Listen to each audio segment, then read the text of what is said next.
Hey guys, आज हम explain करने वाले हैं एक new time travel historical drama जिसका नाम है बोन अपेटिट योर मेजेस्टी। एपिसोड की शुरुआत जोशीन काल से होती है। यहाँ हम किंग द लैंड की मेन हीरोइन को देखते हैं जिसका नाम जियंग होता है। उसे किंग के सामने लाया जाता है। जियंग पहले हेम को बताती है कि किंग का नाम ली हयन है और वह टायंट है। ली हन इसके पास आता है और कहता है कि तुमने जो खाना बनाया था उससे मेरी सेंसेस कंफ्यूज हो गई हैं। आसपास के लोग कहते हैं कि इसे सजा दी जानी चाहिए। ली हन तलवार उठाता है और ऐसा करने ही वाला था, लेकिन बीच में रुक जाता है और कहता है कि अब तुम यहाँ की चीफ रॉयल शेफ हो, यानी कि तुम इस किचन की हेड हो। तुम हर रोज मेरे लिए खाना बनाओगी और एक डिश को कभी 2 बार नहीं परोसोगी। अगर किसी दिन मुझे तुम्हारी डिश पसंद नहीं आए तो उसी दिन तुम्हें मार दिया जाएगा। जियंग अपने आप से सोचती है कि मैं तो एक 3 स्टार रेस्टोरेंट की चीफ बनने वाली थी, लेकिन अब इस टायंट की चीफ शेफ बन गई हूँ। लियोन उसे देखता है और कहता है, क्या तुम कुछ कहना चाहती हो? लेकिन जियंग चुप रहती है। तभी लन तलवार उठाता है और वार करता है, लेकिन सिर्फ रस्सी काटने के लिए। अब जियंग हमें कहती है कि आप यकीन नहीं करेंगे, लेकिन मैं 2025 से हूँ। क्या आप जानना नहीं चाहेंगे कि मैं यहाँ कैसे पहुंची? इसके बाद सीन बदलता है और हम प्रेजेंट टाइम में फ्रांस पहुंचते हैं। यहाँ कुकिंग कंपटीशन शुरू होने वाला था। सभी तैयार थे और टाइम भी शुरू हो जाता है, लेकिन जियंग का स्टोव काम नहीं करता। वो एक आदमी को बुलाकर हेल्प लेने की कोशिश करती है, लेकिन फिर भी स्टोव नहीं चलता। जियंग कुछ सोचती है और पास में रखे भूसे को लाकर जला देती है और उसी से कुकिंग स्टार्ट कर देती है। ये देखकर सब लोग हैरान हो जाते हैं कि यह कैसी कुकिंग कर रही है, लेकिन टाइम खत्म होने से पहले ही वो डिश तैयार कर देती है। जज एक एक करके डिश चखते हैं। जब जियंग की डिश का नंबर आता है तो सब कहते हैं कि यह बहुत ही डिलीशियस है। जियंग बताती है कि इस डिश का क्या नाम है और इसमें क्या क्या इंग्रेडिएंट्स मिलाए हैं। आखिरकार विनर की अनाउंसमेंट होती है और वह और कोई नहीं बल्कि हमारी जियंग होती है। रात को जियंग वाइन पीकर एंजॉय करती है और अपने प्राइज को देख रही थी। सुबह जियंग अपने पिता से बात करती है और कहती है, क्या आपने न्यूज़ देखी? मैं जल्दी ही 3 स्टार रेस्टोरेंट की हेड बन जाऊंगी। पिता कहते हैं कि ये सुनकर मुझे बहुत खुशी है। वैसे क्या तुम आज आ रही हो? आज एक टोटल सोलर इक्लिप्स भी होने वाला है। जियंग कहती है कि ठीक है, मैं उसे प्लेन से देख लूंगी। जियंग का पिता उसे कहता है कि वापसी पर एक जोसियन काल की बुक लेकर आना, ये बहुत जरूरी है। उसने अपने दोस्त से भी कह दिया है कि वह इसे उसके पास भेज देगा। जियंग हामी भरती है कि वो बुक ले आएगी। अगले सीन में वो पोस्ट ऑफिस से बुक कलेक्ट करती है और फिर प्लेन में बैठी होती है। उसे खाना सर्व किया जाता है, लेकिन खाने से पहले वो उस पर एक क्रीम लगाती है जो स्वाद को बढ़ाने के लिए होती है। इसी बीच कॉकपिट से ऐलान होता है कि जल्द ही सोलर इक्लिप्स दिखने वाला है। सभी लोग अपने अपने फोन निकालते हैं और फोटो लेने लगते हैं। जियंग के बगल में बैठा आदमी गलती से चाय गिरा देता है, जिससे उसकी बुक भीग जाती है। बुक को साफ करने के लिए जियंग बाथरूम में जाती है। तभी उसे पता चलता है कि यह बुक दरअसल रेसिपीज से भरी हुई है, लेकिन इसमें एक पेज गायब था जो फटा हुआ लगता है। बुक पढ़ते हुए उसे एक लाइन दिखती है, माय डियर, अगर तुम इसे किसी दिन पढ़ते हो तो क्या तुम मेरे पास आ सकते हो? लाइन पढ़ते ही बुक चमकने लगती है। जियंग खुद से कहती है कि यह कोई जोसियन काल का रोमांस होगा, लेकिन जैसे ही उसने ये लाइन पढ़ी उसी वक्त सोलर इक्लिप्स भी हो रहा था। दोनों चीजें एक साथ घटित होती हैं। अचानक चारों तरफ सब कुछ हिलने लगता है, लाइट्स ब्लिंक करने लगती हैं। जियंग घबराकर हेल्प के लिए चिल्लाती है, लेकिन किसी को उसकी आवाज सुनाई नहीं देती। उसे जोर का झटका लगता है, वह पीछे की ओर गिरने लगती है। बुक उसके सामने आकर अपने आप खुल जाती है और उसमें से एक चमकती हुई चैन निकलकर उसे खींच लेती है। जियंग टाइम ट्रेवल करते हुए अचानक अतीत में चली जाती है। वो आसपास कई अजीब चीजें नोटिस करती है और आखिरकार खुद को जोसियन काल के जंगल में पाती है। वो नीचे गिर पड़ती है, लेकिन तभी एक जाल में फंस जाती है। इसी जंगल में दूसरी तरफ लीन अपने आदमियों के साथ हिरन का शिकार कर रहा था। वो तीर निकालता है, लेकिन छोड़ने से पहले अपनी माँ को याद करता है। उसकी माँ उस समय क्वीन थी, लेकिन उसे जबरदस्ती गद्दी से उतार दिया गया था। लीन कुछ कर नहीं सका, बस ये सब देखता रह गया। लीहन तीर निकालता है और हिरन को मार गिराता है। फिर अपने लोगों से कहता है कि आज हम और भी शिकार करेंगे, लेकिन उसके साथ ही किन्न चांगदसून उसे समझाते हैं कि रात काफी हो गई है और इस वक्त कोई भी दुश्मन हमला कर सकता है। लीहन उसे हल्के में लेता है और कहता है कि वह बेवजह बहुत चिंता करता है, कुछ नहीं होगा। अगला सीन महल का है, जहां एक रिचुअल होने वाला है। सभी लोग किंग का इंतजार कर रहे होते हैं। क्वीन डाउजर इंजू, जो लीहन की दादी है, भी वहां मौजूद होती है। तभी उसकी नौकरानी आकर बताती है कि किंग अभी तक नहीं आया, वह शिकार के लिए गया हुआ है। आसपास खड़ी महिलाएं आपस में फुसफुसा रही होती हैं और कहती हैं कि आज तो रिचुअल था, ऐसे में उसे शिकार पर नहीं जाना चाहिए था। वे आगे चलकर उसकी मौत की बातें करने लगती हैं। ये सुनकर इंजू गुस्से में उन्हें डांट देती है और कहती है कि ऐसी बातें ना करें। इंजू खुद से बड़बड़ाती है कि लिहन को सब पता है उसे अपनी माँ के साथ क्या हुआ था। शायद इसी वजह से वो रिचुअल से बच रहा है। बाहर महल के पुरुष भी इकट्ठा हैं जो किंग के न आने की बातें कर रहे हैं। वे एक दूसरे की बात काटते रहते हैं और पूछते हैं कि सेक्रेटरी सोंगजी कहाँ गया। किसी ने कह दिया कि वह चाहहंग में गया है जहां खूबसूरत महिलाओं का चयन किया जाता है। इसी बीच जंगल में लिहन अपने आदमियों से कहता है कि आज वो कई हिरणों का शिकार करेगा और इसके लिए उसे इनाम मिलेगा। तभी उसका बॉडीगार्ड बताता है कि एक समस्या आ गई है। लिहन तुरंत कहता है कि वह जानता है, वो रिचुअल की बात कर रहा है। बॉडीगार्ड समझाता है कि आज सोलर इक्लिप्स है और ऐसे मौके पर रिचुअल मिस करना खतरनाक हो सकता है। बॉडीगार्ड समझाता है कि अगर आप रिचुअल से चूक जाते हैं तो स्वर्ग आपसे नाराज हो जाएगा और आपको फीमेल घोस्ट दिखाई देगा। लेकिन लिहन ऐसी बातों पर विश्वास नहीं करता। दूसरी तरफ जियंग अभी भी जाल में फंसी होती है। वो एक तितली की खुशबू सूंघती है और धीरे धीरे होश में आती है। होश में आते ही मदद के लिए चिल्लाने लगती है, लेकिन वहाँ कोई नहीं होता। वो अपना फोन निकालती है, लेकिन उसमें सिग्नल नहीं मिलता।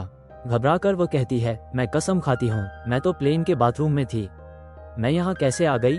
उधर लिहन को एक लोमड़ी दिखती है और वह अकेले ही शिकार करने के लिए निकल पड़ता है। इसी बीच जियंग अपने फोन को जाल से बाहर निकालकर कोशिश करती है कि शायद सिग्नल आ जाए, लेकिन कुछ नहीं होता। तभी उसके पास एक तीर आकर गिरता है। वो देखती है कि पास ही एक लोमड़ी है। उस पर तीर लगता है, लेकिन लोमड़ी भाग जाती है। तीर जियंग की रस्सी पर भी लगता है, जिससे वह जाल से आजाद हो जाती है। फिर वो तुरंत पास के पेड़ के पीछे छिप जाती है क्योंकि तीर उसकी तरफ भी आ रहे थे। तभी वो किसी को आते हुए देखती है। जियंग गुस्से में उसके सामने आकर कहती है, तुम मुझे तीर क्यों मार रहे थे। लोमड़ी तो उस तरफ भागी है। लिहन जियंग को देखकर शक करता है और कहता है कि वह काफी संदिग्ध लग रही है। फिर अपना तीर निकालता है। ये देखकर जियंग डर जाती है और वहां से भाग जाती है। लिहन उसका पीछा करता है। जियंग भागते भागते एक चट्टान के पास पहुंचती है। वहां वह अपनी स्टन गन निकालकर लिहन को रुकने के लिए कहती है, लेकिन लिहन आसानी से उसे छीन लेता है और लगभग हमला करने ही वाला होता है। वो जियंग से पूछता है, तुम आखिर हो कौन। जियंग पलटकर कहती है, पहले तुम बताओ, मैंने तुम्हें कहा था कि लोमड़ी उस तरफ भागी थी, क्या तुम्हें सुनाई नहीं दिया। लिहन शांत अंदाज में जवाब देता है, मैंने सुन लिया था, लेकिन अब तुम बताओ तुम कौन हो। जियंग कहती है कि वह तो बस एक इंसान है। तभी लिहन को अपने बॉडीगार्ड की वो बात याद आती है, अगर आप रिचुअल मिस करेंगे तो आपको फीमेल घोस्ट दिखाई दे सकता है। उसे यकीन होने लगता है कि शायद यही वही स्त्री भूत है। वो जियंग को भिखारी भूत कहकर बुला देता है।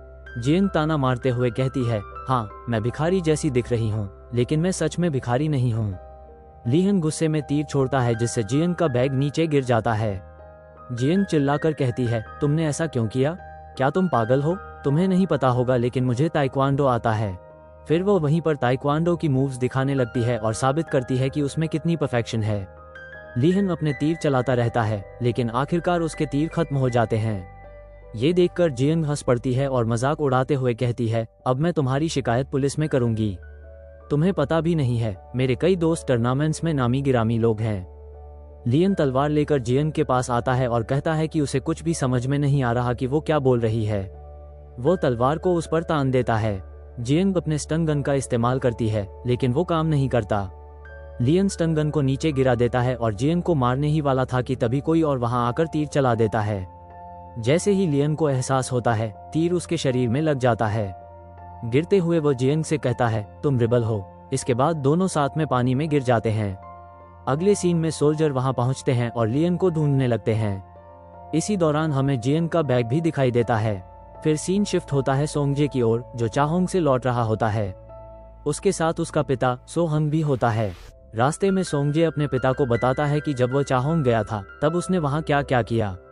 इसके बाद सीन फिर से जियंग पर आता है। वो होश में आती है और लियन के पास जाती है। खुद से कहती है कि इसे तो सच में तीर लगा है, अब मुझे क्या करना चाहिए। फिर वो अपना स्कार्फ निकालकर उसके जख्म पर बांध देती है और वैसलीन जैसी क्रीम निकालकर घाव पर लगा देती है। जियंग हेल्प के लिए चिल्लाती है, लेकिन वहां कोई नहीं होता। वह कहती है, मुझे इमरजेंसी नंबर पर कॉल करना चाहिए। फिर उसे याद आता है कि उसका फोन तो बैग में ही रह गया है। वो सोचती है कि शायद लियन के पास फोन हो और उसकी जेबें चेक करती है, लेकिन लियन की कोई पॉकेट ही नहीं होती। तभी लियन को होश आता है। वो चाकू निकालता है और कहता है, क्या तुम इसकी तलाश कर रही थी। मुझे पता है तुम मुझे मारना चाहती हो। जियंग हैरान होकर चिल्लाती है, तुम कैसी बकवास कर रहे हो? मैंने तुम्हारी जान बचाई है, अपने आप को देखो। लियन आसपास नजर डालता है और अपने गांव की झलक देखता है। फिर कहता है, इसके पीछे तुम्हारा कोई मकसद जरूर है। वह जियंग को मारने ही वाला होता है कि जियंग अचानक उसे लात मारकर गिरा देती है और चाकू अपने हाथ में ले लेती है। फिर वो लियन को डराती है और कहती है, मेरे पीछे मत आना। लियोन जियंग से कहता है, मैं यहाँ का किंग हूँ। लेकिन जियंग को लगता है कि शायद यहाँ कोई फिल्म की शूटिंग चल रही है और वह सेट पर है। वो हंसते हुए कहती है, नॉनसेंस बातें मत करो, और जाने लगती है। तभी लियन उसके पास आता है तो जियंग चाकू दिखाती है और कहती है, तुम नहीं जानते, लेकिन मैं चाकू के साथ बहुत अच्छी हूँ। वो अपनी स्किल्स दिखाती है। लियन ये देखकर हैरान रह जाता है और कहता है, ये तो पूरी तरह परफेक्ट है। हालांकि थोड़ी देर बाद वो उसे पकड़ लेता है और चाकू छीनने की कोशिश करता है। दोनों के बीच खींचतान में चाकू नीचे गिर जाता है। लियोन उसे उठाने के लिए बढ़ता है, लेकिन इससे पहले ही जियंग पीछे से उसके पिछवाड़े पर लात मार देती है और चाकू अपने हाथ में ले लेती है। लियन फिर से चाकू छीनने आता है, लेकिन इस बार जियंग गलती से अपना सिर उससे टकरा देती है और लियन बेहोश हो जाता है। अगले सीन में जियंग उसे बांध देती है। थोड़ी देर बाद लियन को होश आता है और वह गुस्से में पूछता है, ये सब तुमने किया है? मुझे क्यों बांधा हुआ है? जियंग जवाब देती है, क्या तुम्हें याद नहीं कि तुमने मुझे मारने की कोशिश की थी? दोनों के बीच फिर से बहस शुरू हो जाती है। लियन उसे घोस्ट कहता है, लेकिन जियंग समझाती है, मैं कोई घोस्ट नहीं हूँ, मैं एक शेफ हूँ। इसके बाद जियंग उसके पट्टे को पकड़ती है और उसे अपने साथ घसीट कर ले जाती है। अगले सीन में हम मोकजू को देखते हैं, जो लियन की कनकबाइन है। उसकी नौकरानी आकर बताती है कि लियन अभी तक जंगल से वापस नहीं आया।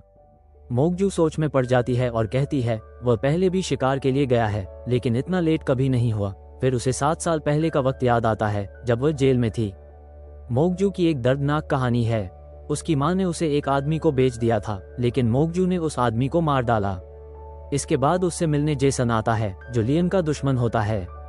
जेसन पूछता है, क्या तुमने उसे मारा था? मैं तुम्हें यहाँ से बाहर निकाल सकता हूँ। मोकजू मान जाती है और पूछती है, तुम चाहते क्या हो? क्या तुम मेरे साथ रात बिताना चाहते हो? लेकिन जेसन कहता है, नहीं, मैं उन लोगों जैसा नहीं हूँ। मुझे तुमसे कुछ और काम करवाना है।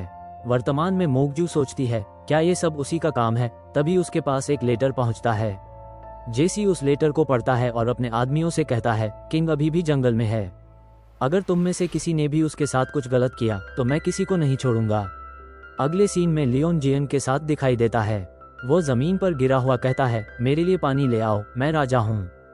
जियंग हैरानी से कहती है, क्या तुम पागल हो? प्यास तो मुझे भी लगी है। लियोन फिर दोहराता है, मैं इस देश का किंग हूँ। लेकिन जियंग उसकी बात पर यकीन नहीं करती। तब वो अपना ड्रैगन वाला टैटू दिखाता है। जियंग कहती है, इससे क्या साबित होगा? ऐसे टैटू तो पैसे देकर खरीदे जा सकते हैं। विदेशी तो इन्हें बहुत पसंद करते हैं। लियोन गुस्से में चिल्लाता है, ऐसी बातें करने की हिम्मत कैसे हुई तुम्हारी? मैं तुम्हें कैसे विश्वास दिलाऊं कि मैं सच में राजा हूँ? जियंग पलटकर कहती है, तो फिर तुम मुझे कैसे विश्वास दिलाओगे कि मैं एक शेफ हूँ? लियोन पूछता है, अगर मैं सच में किंग हुआ तो तुम क्या करोगी? जियंग हंसते हुए कहती है, मुझे नहीं पता, लेकिन फिलहाल तो तुम मेरे लिए एक पेशेंट हो, और उसे अपने साथ ले जाती है। आगे वे दोनों एक घर के सामने पहुंचते हैं।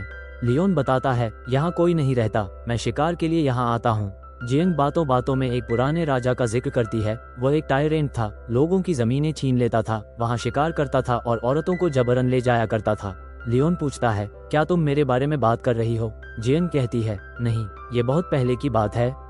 लियोन समझाता है, जिनकी जमीनें ली जाती थीं, उन्हें कहीं और ट्रांसफर कर दिया जाता था। जियंग कहती है, फिर भी वो औरतों वाली बात ठीक नहीं थी।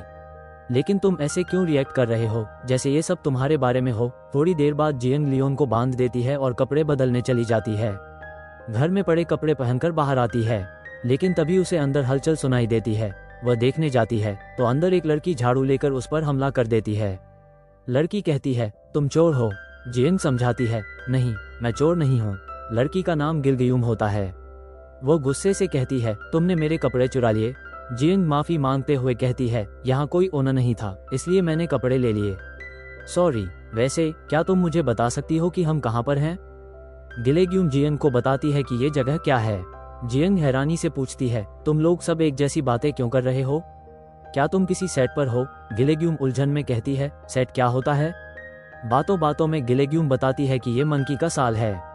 ये सुनकर जियंग शॉक हो जाती है और पूछती है, यहाँ पास में कोई कन्वीनियंस स्टोर है? गिलेग्यूम फिर पूछती है, वो क्या होता है? जियंग खुद से कहती है, अगर मुझे यहाँ से बाहर निकलना है तो सबसे पहले मेरा बैग चाहिए, उसमें मेरा फोन है। वो गिलेग्यूम से कहती है, मुझे तुम्हारे साथ वहाँ चलना होगा जहाँ मैंने अपनी चीजें छोड़ी थी, लेकिन गिलेग्यूम मना कर देती है। दोनों को भूख लगती है तो जियंग कहती है, ठीक है, मैं तुम्हारे लिए खाना बना देती हूँ। ये सुनकर गिलेग्यूम खुश हो जाती है और कहती है, ठीक है, पहले खाना खा लें फिर मैं तुम्हारे साथ चलूंगी। दोनों खेतों में जाती हैं और खाने का सामान जुटाती हैं। जियंग अपने शेफ स्किल्स दिखाते हुए एक शानदार डिश बना देती है, ऊपर से क्रीम भी डाल देती है। वे दोनों लियन के पास जाते हैं और उसे खाना ऑफर करते हैं, लेकिन लियन शक से कहता है, मैं पहले नहीं खाऊंगा, पहले तुम खाओ, क्या पता इसमें जहर हो। जियंग खुद खाकर दिखाती है और कहती है, देखो, इसमें कुछ नहीं है। फिर वो उसे खिलाने की कोशिश करती है। लियन पहले हिचकिचाता है, लेकिन आखिरकार खाने की कोशिश करता है। खाते ही चिल्ला उठता है, ये क्या जहर है? जियंग हंसकर कहती है, ये स्पाइसी डिश है, जहर नहीं। वहीं गिलेग्यूम भी खाती है और चिल्लाती है, ये बहुत ही स्पाइसी है। जियंग मजाकिया अंदाज में कहती है, अगर तुम्हें नहीं खाना है तो कोई बात नहीं, मैं खा लूंगी। गिलेग्यूम जिद में आकर कहती है, नहीं, मैं खा सकती हूँ, और खाने लगती है। लियन दोनों को देखकर थोड़ा नर्म पड़ता है और आखिरकार बचा हुआ खाना खा लेता है। खाते समय उसे अपनी माँ की याद आ जाती है, कैसे वो बचपन में उसे ऐसे ही खाना खिलाती थी। वो सोचता है, अजीब है, इतना सिंपल खाना मुझे माँ की याद दिला गया। रात को जियंग उसके ऊपर कंबल डाल देती है। गिलेग्यूम कहती है, तुम अपने पति की अच्छी देखभाल करती हो। जियंग मुस्कुराकर कहती है, ये मेरा पति नहीं है।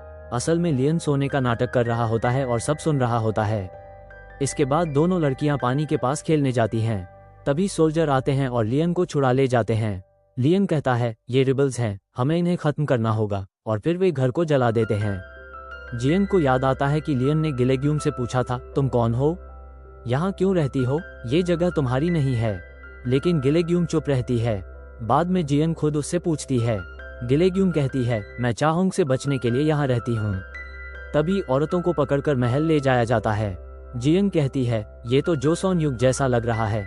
गिलेग्यूम कहती है, हाँ, ये जोसोन का समय है।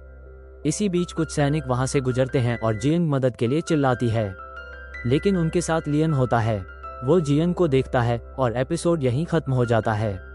अब मिलेंगे एपिसोड